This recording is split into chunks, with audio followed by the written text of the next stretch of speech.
Perkenalkan, nama saya Ridho Tulus Torus, NIM 17030695, kelas peternakan C. Nah, di video kali ini saya akan mempresentasikan hasil tugas saya, yaitu tentang sistem pencernaan pada ayam yang diberikan oleh Ibu Tati Pidenasari.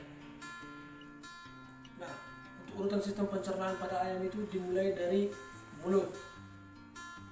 Pada bagian mulut ini terdapat paru dan lidah yang memudahkan si ayam mengambil makanan serta memecah partikelnya dengan cara mengatuknya, yang dibantu dengan lidah dan sedikit dibasahi oleh air liur atau yang sering kita sebut juga dengan saliva.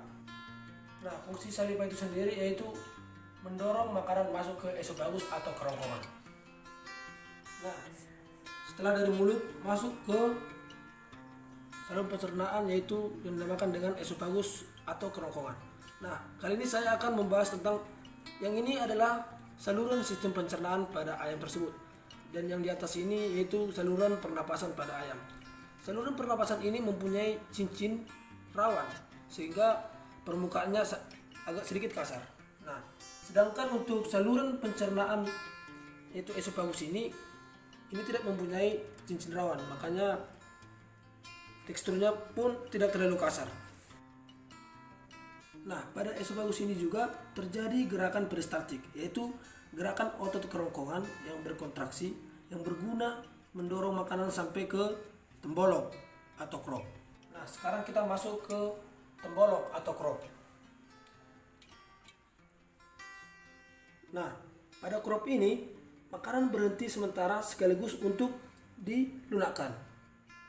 Jadi pada crop ini kita bisa mengetahui tingkat kekenyangan dari ayam tersebut, yaitu bisa kita melihat dari tingkat kekenyalan dari temboloknya tersebut.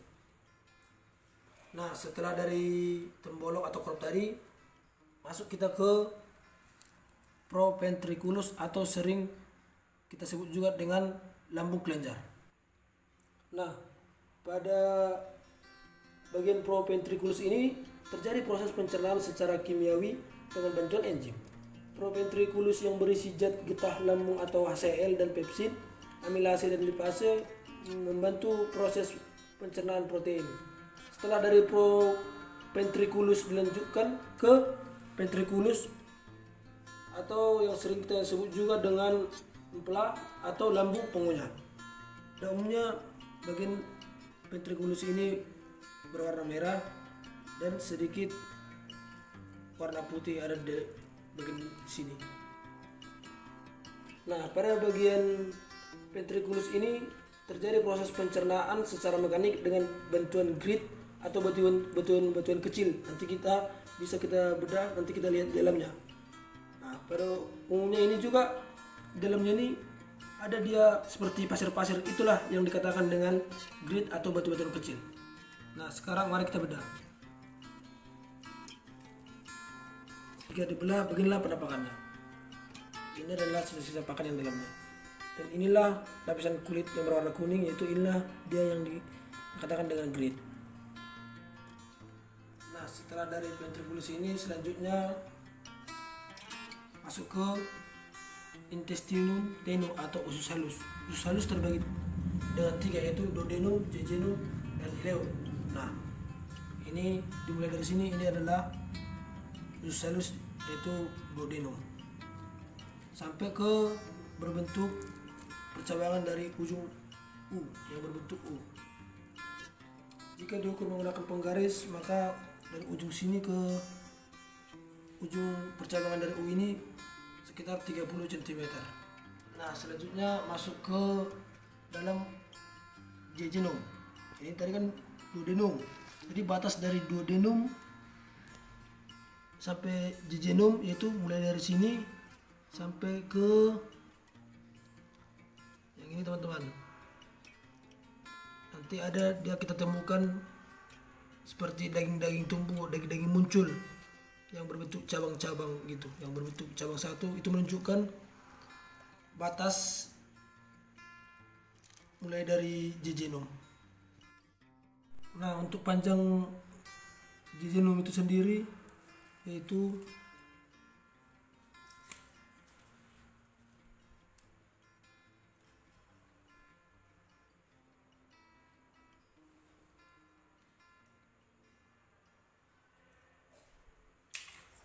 58 cm. Nah, jejunum ini adalah bagian dari usus halus atau intestinum tenu yang paling panjang. Nah, selanjutnya masuk ke ileum. Nah, untuk ileum itu dimulai dari cabang ini sampai ke perbatasan yang menuju ke cecum atau usus buntu. Nah, untuk ukurannya untuk ileum yaitu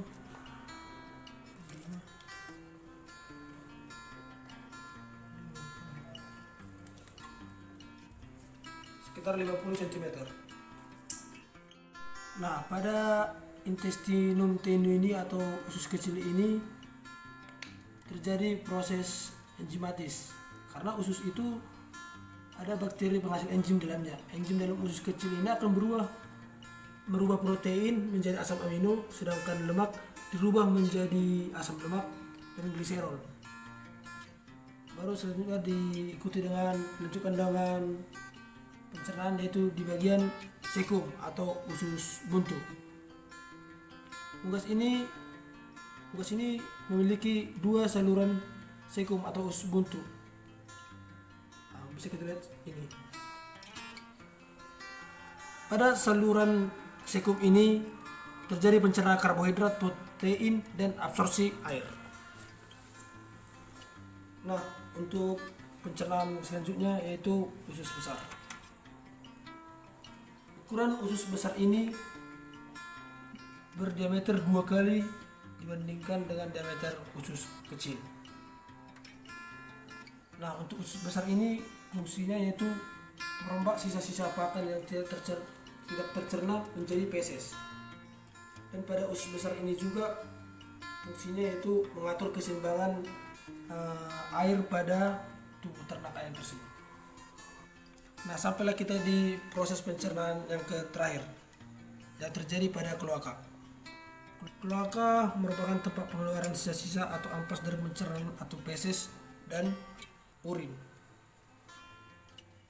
Dan urin tersebut akan dikeluarkan bersamaan dengan feses. Inilah presentasi atau penjelasan dari saya mengenai sistem pencernaan pada ternak ayam. Lebih kurangnya saya mohon maaf. Sekian dan terima kasih.